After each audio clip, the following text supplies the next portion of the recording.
மாண்புமிகு பேரவைத் தலைவர் அவர்களே, மொழி எப்பவும் தொடர்புக்கான ஒன்று தான், இல்லைன்னு யாரும் மறுக்கவே முடியாது. உலகத்தில் இருக்க எல்லா மொழிக்கும் இது பொருந்தும், அதையும் யாரும் மறுக்க முடியாது. ஆனால் நம்ம தமிழ் வெறும் மொழி மட்டுமல்ல, பேசினா வர்ற ஓசை மட்டுமல்ல. திரும்பவும் சொல்கிறேன், தமிழ் ஒரு மொழி மட்டுமில்லை, அது நம்ம உயிர், அது நம்ம உணர்வு.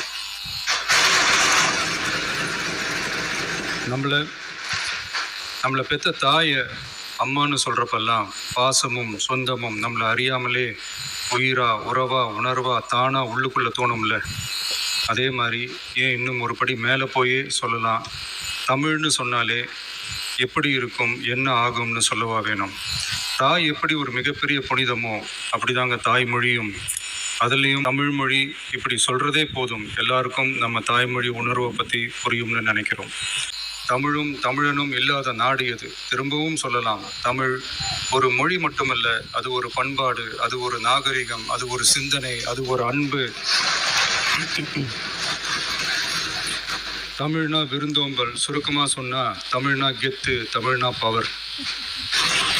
மாண்புமிகு பேரவைத் தலைவர் அவர்களே, மொழி எப்பவும் தொடர்புக்கான ஒன்று தான், இல்லைன்னு யாரும் மறுக்கவே முடியாது. உலகத்தில் இருக்க எல்லா மொழிக்கும் இது பொருந்தும், அதையும் யாரும் மறுக்க முடியாது. ஆனால் நம்ம தமிழ் வெறும் மொழி மட்டுமல்ல, பேசினா வர்ற ஓசை மட்டுமல்ல.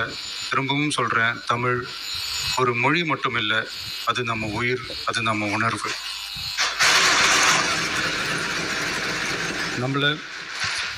நம்மளை பெற்ற தாயை அம்மானு சொல்கிறப்பெல்லாம் பாசமும் சொந்தமும் நம்மளை அறியாமலே உயிரா, உறவா, உணர்வா, தானா உள்ளுக்குள்ளே தோணும்ல. அதே மாதிரி ஏன் இன்னும் ஒரு படி மேலே போயே சொல்லலாம், தமிழ்னு சொன்னாலே எப்படி இருக்கும், என்ன ஆகும்னு சொல்லவா வேணும். தாய் எப்படி ஒரு மிகப்பெரிய புனிதமோ அப்படிதாங்க தாய்மொழியும்.